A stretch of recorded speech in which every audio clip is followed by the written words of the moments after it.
پہلا رکوع کے اختتام پر سورہ یاسین کی آیت نمبر 33۔ اعوذ باللہ من الشیطان الرجیم، بسم اللہ الرحمن الرحیم۔ وآیۃ لہم الارض المیتۃ احییناہا واخرجنا منہا حبا فمنہ یأکلون۔ اور ان کے لیے ایک نشانی وہ زمین ہے جو مردہ پڑی ہوئی تھی، ہم نے اسے زندگی عطا کی اور اس سے غلہ نکالا جس کی یہ خوراک کھاتے ہیں۔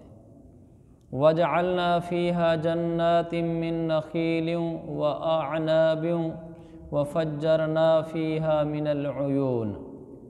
اور ہم نے اس زمین میں کھجوروں اور انگوروں کے باغات پیدا کیے اور ایسا انتظام کیا کہ اس میں سے پانی کے چشمے پھوٹ نکلے۔ لِيَأْكُلُوا مِن ثَمَرِهِ وَمَا عَمِلَتْهُ أَيْدِيهِمْ أَفَلَا يَشْكُرُونَ۔ تاکہ یہ اس کی پیداوار میں سے کھائیں، حالانکہ اس کو ان کے ہاتھوں نے نہیں بنایا تھا، کیا پھر بھی یہ شکر ادا نہیں کریں گے؟ سبحان الذی خلق الازواج كلها مما تنبت الارض ومن انفسهم ومما لا يعلمون۔ پاک ہے وہ ذات جس نے ہر چیز کے جوڑے جوڑے پیدا کیے ہیں، اس پیداوار کے بھی جو زمین اگاتی ہے، اور خود انسانوں کے بھی، اور ان چیزوں کے بھی جنہیں یہ لوگ ابھی جانتے تک نہیں ہیں۔ اس میں اللہ تعالیٰ نے اپنی قدرت کی ایک نشانی بیان کی اور اس بات کی بھی نشانی بیان کی کہ مرنے کے بعد ایک زندگی ہے۔ اللہ تعالیٰ فرماتا ہے کہ انسان دیکھتا ہے کہ زمین مردہ ہوتی ہے، اللہ اس مردہ زمین کو زندگی عطا فرماتا ہے۔ مردہ زمین کو زندگی دینا یہ ایک نشانی ہے اس بات کی کہ مردہ انسان کو بھی بعد میں زندگی دینے پر اللہ قادر ہے۔ بڑی واضح سی بات ہے کہ زمین جو بالکل بنجر ہوتی ہے، جس میں کوئی پودا پھل پھول نہیں اگ رہا ہوتا، جب اس کے اوپر بارش کا پانی برستا ہے وہ مردہ زمین زندہ ہو جاتی ہے، یعنی اس میں سے پھر پودے پھل پھول نکلنا شروع ہو جاتے ہیں۔ تو بڑی کلیئر سی بات ہے کہ جو زمین ایسی ہے کہ اس کے نیچے کچھ بھی نہیں تھا، زمین میں اس کو کھود کر دیکھ لیں کچھ بھی نہیں، بارش کے آنے کے بعد اس میں سے پودوں کا نکلنا اور اس میں سے چھوٹے چھوٹے پودے نکل کر بعد میں تن اور درخت میں بدل جانا، یہ سب کچھ کیسے ہوا ہے؟ یہ زمین کو زندگی کیسے مل گئی ہے؟ جو زمین ایسی تھی کہ اس کے نیچے کچھ بھی نہیں تھا، بارش کے بعد نیچے سے پودے نکل کر باہر کہاں سے آ گئے ہیں؟ پودے کدھر سے آئے ہیں؟ کسی انسان نے تو ڈالے نہیں، پانی کے اندر بھی پودے نہیں ہوتے، اور پھر نکلنے والے پودوں کے رنگ الگ ہیں، ان کی حیت الگ ہے اور ان کے ذائقے الگ ہیں، جو پھل ان میں سے پیدا ہو رہے ہیں، یہ سب ایک اللہ نہیں ہے تو اور کون ہے؟ کیسا کھلا سا دعویٰ ہے؟ اسلام ایسا مذہب نہیں ہے کہ جس کی بنیادی باتوں کو سمجھنے کے لیے کسی فلسفے کی ضرورت ہو۔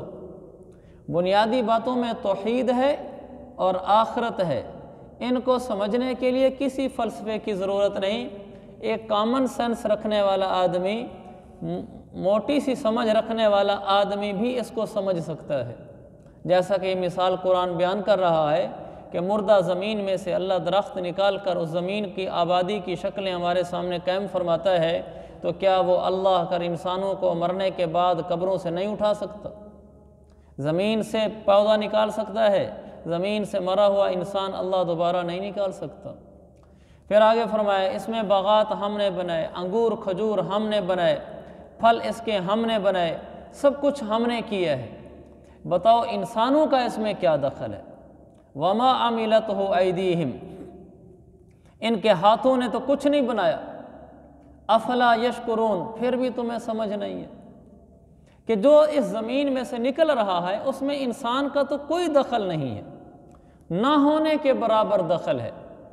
کھیت کے اندر انسان جا کر گندم کا بیج ڈال دیتا ہے، مکئی کے بیج ڈال دیتا ہے، بیج ڈال کے واپس آ جاتا ہے، زیادہ سے زیادہ اس کو پانی لگا دیتا ہے، اس بیج کو سیدھا کرنا اور پھر اس میں سے کونپل کا پھوٹنا پھر اتنی سخت زمین کو پھاڑ دینا، پھر اس میں سے پودے کا نکل کر کھڑا ہونا، پھر اس کا ایسا ایسا بڑا ہونا، پھر اس میں رنگ آنا، پھر اس میں ذائقہ آنا، گندم کے ایک دانے سے 20 دانوں کا نکلنا، جبکہ زمین میں تو ایک دانے کے علاوہ اور کوئی دانہ نہیں تھا۔ یہ سب کچھ کیسے ہوا ہے؟ فرمایا وما عملتہ ایدیہم، آپ لوگوں نے تو یہ نہیں کیا۔ اگر آپ لوگوں نے نہیں کیا تو پھر یہ کون ہے کرنے والا؟ تو اللہ تعالیٰ فرماتا ہے اللہ کے علاوہ اور کون ہے جس نے یہ سارا بنایا ہے؟ هل تعلم له سمیہ، کیا کوئی اور ہے تو بتاؤ؟ امن جعل الارض قرارا، یہ زمین کا نظام کس نے چلایا ہوا ہے؟ اِلٰہٌ مع اللہ، کیا اللہ کے علاوہ کوئی اور ہے؟ اگر کوئی ہے تو پھر لے کر آؤ۔ کوئی نہیں ہے اس دھرتی پہ سوائے اس ایک اللہ کے۔ تو پھر وہ فرماتا ہے تم شکر تو میرا کیا کرو۔ دوسری جگہ اللہ تعالیٰ نے فرمایا ہے انسانوں کو میں بناتا ہوں، زمین سے فصلیں میں نکالتا ہوں، آسمان سے پانی میں برساتا ہوں، سورہ واقعہ 27ویں پارے میں اللہ تعالیٰ فرماتے ہیں تم کیا کرتے ہو؟ تم زیادہ انتم تزرعونہ ام نحن الزارعون، تم بیج ڈال کر آ جاتے ہو، اس بیج سے فصل کون نکالتا ہے؟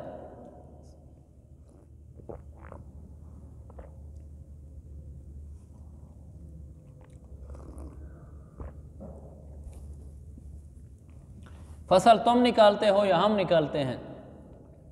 اَأَنْتُمْ تَخْلُقُونَهُ أَمْ نَحْنُ الْخَالِقُونَ، ماں کے پیٹ میں بچہ کون پیدا کرتا ہے؟ اللہ ہی کرتا ہے۔ اور کون ہے؟ ایک قطرہ منی سے ہڈیاں، گوشت، پوست، عقل، دل، دماغ، آنکھیں، پھیپھڑے، گردے، فہم، بصیرت، ذکاء، سمجھداری، عقل، یہ سب چیزیں ایک قطرے سے کیسے بن سکتی ہیں؟ سب چیزیں ایک قطرے سے کیسے بن سکتی ہیں؟ پھر اللہ تعالیٰ فرماتا ہے یہ تو والذی یصورکم فی الارحام کیف یشاء، ماؤں کے پیٹوں میں تمہاری تصویریں بناتا ہوں، فی ظلمات ثلاث، 3 اندھیروں میں پانی کے اوپر تمہاری تصویر بناتا ہوں۔ بھلا کون ہے ایسا جو بنا سکے؟ ماں کے پیٹ کا اندھیرا، اندر بچے دانی کا اندھیرا، پھر ایک اور جھلی، جس جھلی کے اندر بچہ بنتا ہے اس کا اندھیرا، اور پہلے پانی ہوتا ہے، اس پانی کے اوپر انسان کی شکل بنا رہی ہوتی ہے کہ اس بچے نے اس شکل کا ہونا ہے۔ ان اندھیروں میں کون بنا رہا ہے؟ اِلٰہٌ مع اللہ، کیا اللہ کے علاوہ کوئی اور ہے؟ اگر ہے تو پھر لے کر آؤ اس کو جو اللہ کے مقابلے کا ہو۔ اللہ اپنی توحید کو ایسے ڈنکے کی چوٹ پہ بولتا ہے کہ کوئی اس کا انکار نہیں کر سکتا۔ پھر کہتا ہے سبحان الذی خلق الازواج کلھا مما تنبت الارض ومن انفسہم ومما لا يعلمون۔ اللہ تعالیٰ فرماتا ہے جوڑے میں نے بنائے ہیں۔ کن چیزوں کے جوڑے؟ کہا نباتات کے جوڑے۔